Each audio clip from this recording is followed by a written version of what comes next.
Hello everybody, today I'm going to have a look at my Nintendo 64 collection. Basically, I go through each game, tell you a little bit about it and tell you if I think it's any good or not. I have done this for various different consoles. Today I just fancied looking at the N64, so without further ado, let's get on with the games. So first up, we got my personal favourite game on a console, and that is GoldenEye 007, obviously based on the 1995 James Bond movie. Excellent film, excellent game, first-person shooter. I'm sure you've probably played it if you've, interested in the N64. But yeah, great little title this. Excellent single player, excellent multiplayer, brilliant game. Then we got Mario Kart 64. Obviously, kart game, Mario Kart game, sequel to a Super Nintendo game. Again, I really like this game. Up to 4 people you can play it, but there's plenty to keep you going in single player as well. Just fantastic little title this. I always say these in these videos, but you cannot go wrong in Mario Kart. They're pretty much great whatever you play on. Then we got Mario or Super Mario 64. This is obviously 3D platformer. Probably the best known game on the N64, or I would say it is anyway. Wasn't the first 3D platformer, but I think it was the first one which really made a big impact on people. Yeah, excellent little game this. Again, I'm sure most people of an N64 are probably very much aware of this game, but yeah, great title. So next we got Diddy Kong Racing. Again, another kart racer. Really good release this, really fun game. Slightly different from some kart races, like for instance, you have a go-kart, but you also have like a little speedboat you can go on, you can have a little plane. Also has a proper story mode as well, which a lot of these kart racers don't have. I would say a lot of people actually prefer this to Mario Kart 64. Personally, I probably prefer Mario Kart, but I will admit this comes very close to beating it. So yeah, great game. Then we got Wave Race 64. This is a jet ski game, racing game. Obviously, racing other jet skiers and going through sort of the buoys and things like that. Yeah, really fun little game. This. Really nice sort of water effects as well. The tracks can vary a lot depending on the weather, and it's almost like you have to sort of try and ride the waves, as it were. But yeah, great little title there. Next up, Top Gear Rally. Nothing whatsoever to do with the popular TV show Top Gear, unfortunately. This is basically an arcade rally game. It's trying to be a bit like Sega Rally. Doesn't quite get there. It's not necessarily bad. It's just, I'd say it's mid, to be honest. But, yeah, it's an okay title. Then we got Mission Impossible. This is loosely, and I say very loosely, based on the Tom Cruise movie of the same name. It's basically a mixture of stealth and action. Pretty good game. Can get a little bit frustrating, especially later on during the game. But yeah, for a film tie-in, has been an awful lot worse than this. Next up, we got F-Zero X.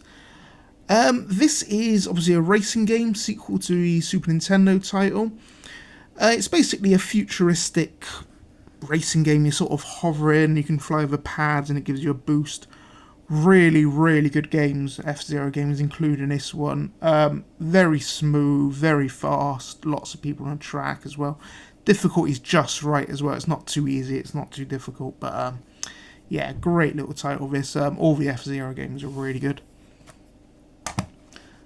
And in a similar vein, we've got Wipeout 64. Again, another futuristic racing game. This one also has weapons on it as well. You fly over pads like Mario Kart style, and you can pick up various sort of rockets and shields and mines and that sort of thing.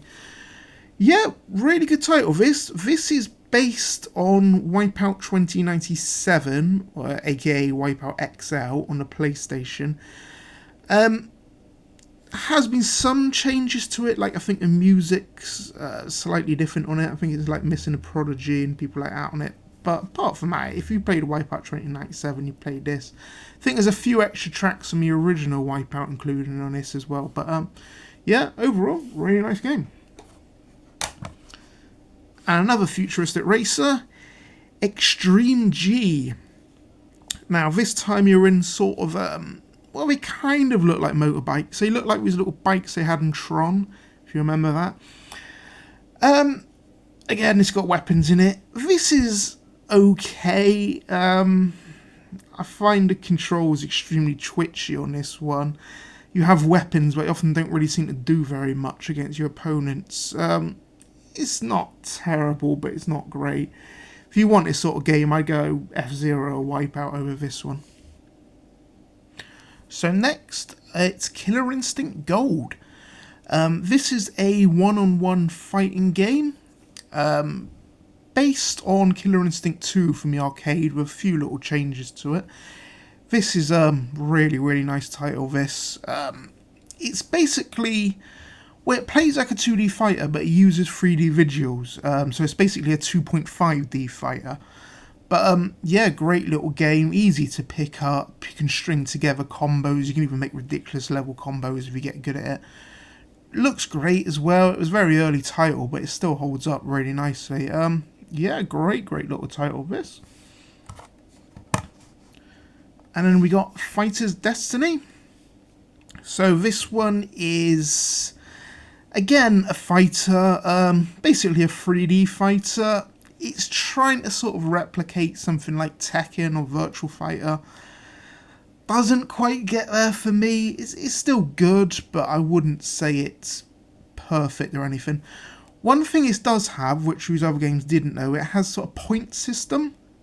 Like, for instance, it's not just best of 3 rounds. You get points for a ring out, you get points for a throw, you get points for a knockout. It just sort of gives it something a little bit different from it. But, yeah, overall it's fine, but not great. Next up, we got Lylat Wars.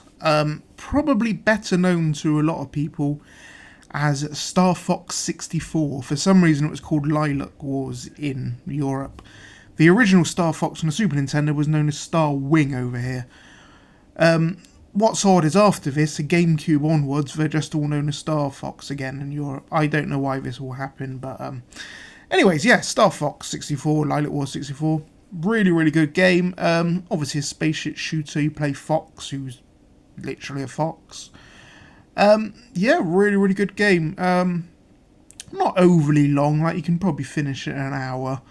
But, yeah, great little shooter, this. Whole sort of do a barrel roll meme as well is probably what a lot of people know this from as well. But, yeah, great title. Then we got Ridge Racer 64, or RR64. This is a arcade racer, made by Namco. Very drifty controls on it. It does take a little bit of a while to get going, but, yeah, it's a really good game, though. I'd say visually as well, this looks really nice for an N64 game. I think it was a later release, but yeah, really good looking game, this. Ridge Racer, I think, is probably a series more linked to the PlayStation, but it did come out on other systems as well, including this one. So, yeah, really nice little title, this. And so next, we got Cruis'n USA. Again, another arcade racer, this one. Basically, it's a checkpoint racer. You drive across various different states in the US. You can pick your cars, you can pick your music. Kind of reminds me quite a lot of Outrun, this game, the old Sega game. That is a good thing. Yeah, really nice game, this. I said very arcadey, but if you like your arcade races, this would be right up your street. I believe this also got a sequel as well called Cruis'n World, which, again, similar thing, but you're in different countries and instead of being in different states. But, yeah, great little game, that.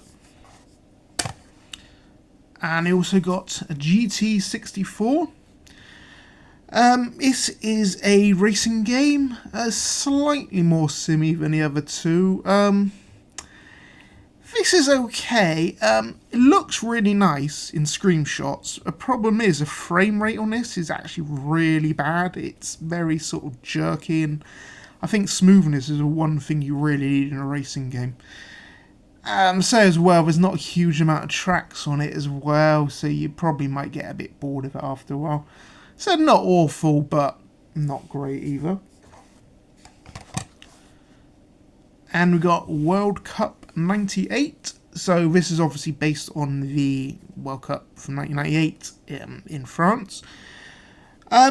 This is basically a reworked version of FIFA 98. It works on the same FIFA engine. It's made by EA.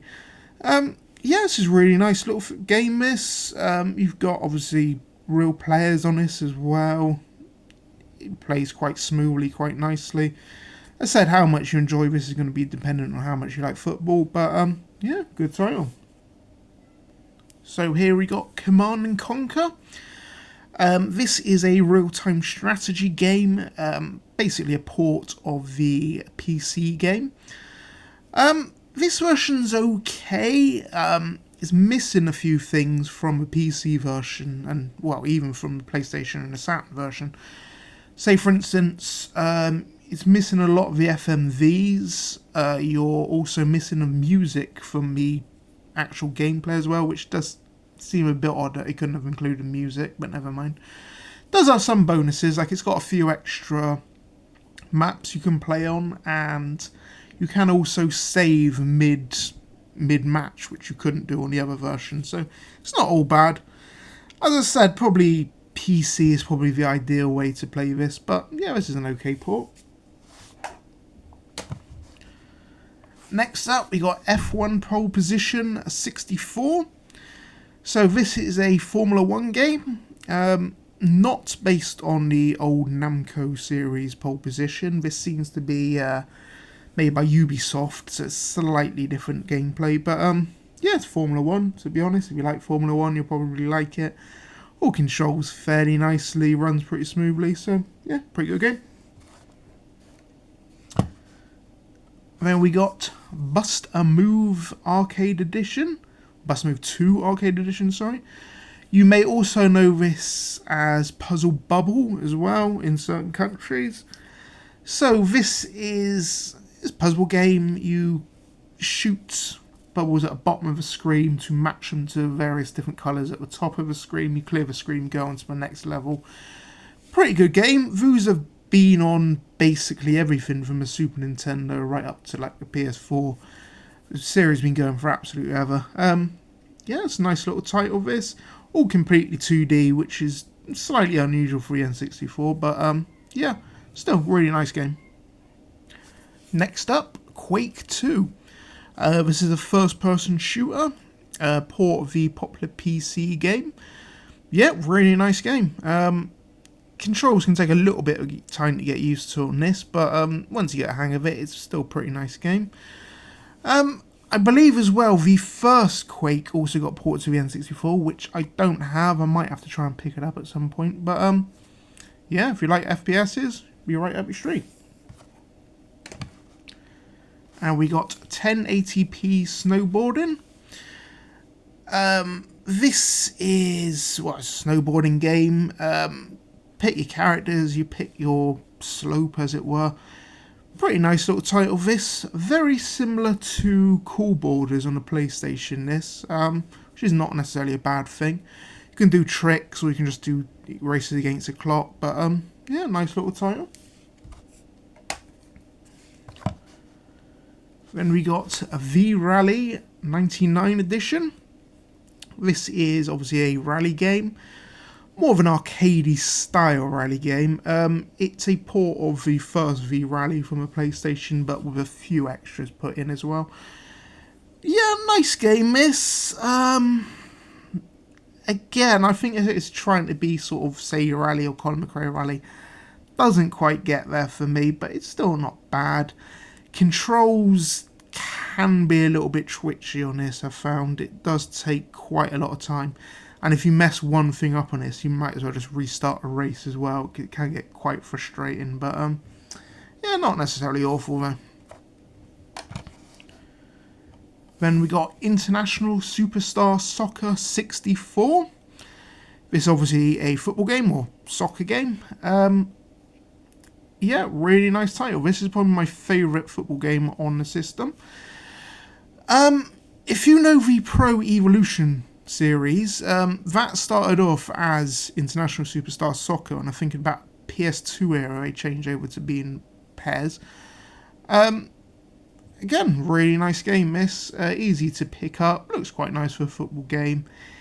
Quite easy to score as well, because a lot of football games in this era could be slightly, had these ridiculously overpowered goalkeepers, but this one kind of gets the balance just right. And another Konami game, we got Konami's Nagano Winter Olympics 98. This is kind of similar to the old track and field games, only obviously it's based on Winter Olympic events this time. Lots of skiing in it as well, and lots of a bit of snowboarding as well. This is okay. It's I find the difficulty a little bit unforgiving. Like, for instance, on the skiing events, if you miss one checkpoint or, don't go through the flags once, it'll be game over instantly. It just sort of doesn't quite have a learning curve there for me. It just not overly inviting for sort of newcomers. I think in this sort of game, you've got to start off a little bit easier and make your games gradually harder as opposed to just starting them at hard. But, you might like this if you like winter sports, I guess, but yeah. So finally, I thought I'd have a look at a few Star Wars games, starting with Star Wars Shadows of the Empire. This is basically a mixture of a vehicle sections and on-foot sections. Starts off during a Hoth battle in Empire Strikes Back, and it basically goes all the way through to the start of Return of the Jedi. Really nice little title, this. I think the vehicle sections are probably better than the on-foot sections, to be honest. But, yeah, good little time, this. It's sort of almost like a side story to the original trilogy. Like, you play with a guy, Dash something or other, I can't remember his name. But he has his own little story in there, and it's sort of nice to see what was going on outside of the films in the same timeline, if that makes sense. But, yeah, really nice little good title, that. Then we got Star Wars Episode 1 Racer. This is, it's a racing game, basically. If you remember the scene in Phantom Menace where Anakin goes on the pod racing, this is basically that, but they've fleshed it out into a whole game. Really, really nice title, this. Plays really nice and smooth. You visit various different planets, because each different racetrack's on a different planet. Yeah, and you can upgrade your vehicle, and really, really nice game this as well. Believe it's got an arcade port as well, and I think even a Dreamcast port at some point. But, yeah, really nice title this. And finally, we've got Star Wars Rogue Squadron. This is a flying game, effectively. You control various different vehicles, different ships from the original trilogy. Doesn't exactly follow, like the missions don't exactly follow the films themselves, but they use the same locations and the same characters. So, yeah, really nice little title, this. This also got a sequel on the GameCube as well, which is fantastic. I'd say the sequel overshadows this first game, but this first one is still worth playing as well. So, there you go. That was my N64 collection. Let me know in the comments if you got a favourite game on a 64, or indeed if there's any games that you think I should pick up on here. Great little system, this. To be honest, I got the N64 quite late. So I only got one about 5 years ago. Kind of missed it at the time, but I've been slowly collecting since. So, yeah, thank you very much for watching, and hopefully I shall see you next time.